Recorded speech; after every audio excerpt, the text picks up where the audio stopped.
దేశం పాకిస్తాన్కి ఇక ఇత్తడైపోవడం ఖాయం. వచ్చే సమ్మర్లో సుర్రు సుమ్మై దెబ్బకు దయ్యం దిగడం గ్యారంటీ. సింధు జలాల ఒప్పందం నుంచి భారత్ బయటికి రాగా దాని అసలు పర్యవసానాలు పాక్కి ఇంకో నెలలో తెలియబోతున్నాయి. సరిహద్దుల దగ్గర భారత్ నిర్మిస్తున్న షాపూర్ కండి రిజర్వాయర్ మార్చి 31 నాటికి పూర్తి కాబోతోంది. ఆ వెంటనే రావి నది నుంచి పాక్కి ఒక్క చుక్క నీరు కూడా పోదు. ఇదొకటే కాదు, మరోవైపు భారత్ ఫ్రాన్స్ తో కుదుర్చుకున్న డిఫెన్స్ డీల్స్ కూడా పాక్ గుండెల్లో దడదడకి కారణమవుతున్నాయి.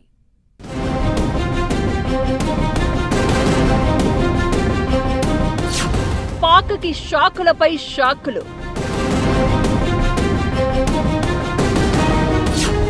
ఓవైపు భారత్తో జట్టు కడుతున్న ప్రపంచ దేశాలు.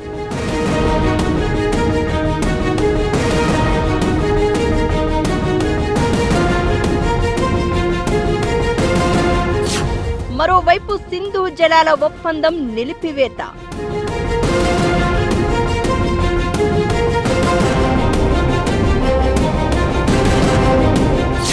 పాక్ పనైపోయిందిక.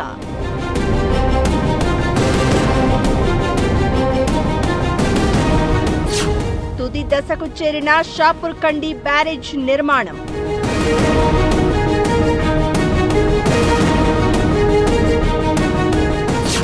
ఇంకో నెలలో పాక్కి గొంతెండటం ఖాయం.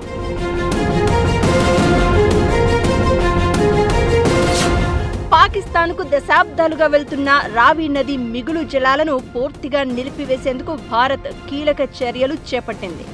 పంజాబ్, జమ్మూ కాశ్మీర్ సరిహద్దుల్లో నిర్మిస్తున్న షాపూర్ కండి బ్యారేజ్ నిర్మాణం తుది దశకు చేరుకుందని, మార్చి 31 నాటికి ఇది పూర్తవుతుందని జమ్మూ కాశ్మీర్ జల వనరుల శాఖ మంత్రి జావేద్ అహ్మద్ రాణా ప్రకటించారు. ఈ ప్రాజెక్టు అందుబాటులోకి వస్తే రావి నది నుంచి పాకిస్తాన్కు వెళ్లే నీరు పూర్తిగా ఆగిపోనుంది. ఈ బ్యారేజ్ ద్వారా నిల్వ చేసిన నీటిని జమ్మూ కాశ్మీర్లోని కరువు పీడిత ప్రాంతాలైన కతువా, సాంబా జిల్లాల్లోని 32,173 హెక్టార్ల వ్యవసాయ భూములకు అందించనున్నారు. దీంతో పాటు పంజాబ్లోనూ 5,000 హెక్టార్లకు ప్రయోజనం చేకూరనుంది. ఈ ప్రాజెక్టు ద్వారా 206 మెగావాట్ల విద్యుత్ ఉత్పత్తి కూడా జరగనుంది. ఇప్పటి వరకు భారత్ వినియోగించుకోని ఈ నీరు వృధాగా పాకిస్తాన్కు వెళ్తోందని, ఇకపై దానిని మన రైతుల ప్రయోజనాల కోసం వాడుకుంటామని మంత్రి రాణా స్పష్టం చేశారు.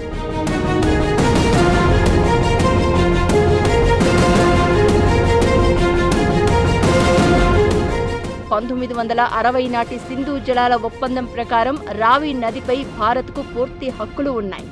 వాస్తవానికి ఈ ప్రాజెక్టుకు 1982లోనే నాటి ప్రధాని ఇందిరాగాంధీ శంకుస్థాపన చేసిన పంజాబ్, జమ్మూ కాశ్మీర్ మధ్య వివాదాల కారణంగా దశాబ్దాలుగా నిలిచిపోయింది.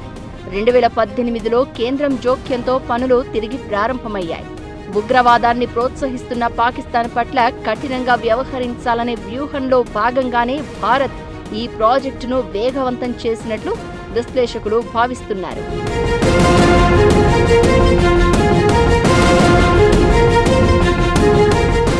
మరోవైపు ఫ్రాన్స్ దేశంతో భారత్కి 11 రంగాల్లో ఒప్పందాలు కుదిరాయి. Science and technology, AI, health care, development, cultural, రక్షణ, education, trading, digital payments, international diplomatic services, natural resources రంగాల్లో ఈ ఒప్పందాలు ఉండగా వాటిలో యుద్ధ విమానాలు కూడా ఉన్నాయి. 10 ఏళ్ల పాటు ఈ డిఫెన్స్ డీల్స్ అమలులో ఉండనున్నాయి. వీటికి ముందు భారత్ యూరోప్ యూనియన్తో, యూకేతో కుదుర్చుకున్న వాణిజ్య ఒప్పందాలు పొరుగునున్న మన కుట్ర దేశాలకు కంటి మీద కునుకు లేకుండా చేశాయి. ఫ్రాన్స్తో గ్లోబల్ లెవెల్ డీల్స్ కి ముందు అమెరికా ట్రేడ్ డీల్ సంగతి చెప్పనక్కర్లేదు.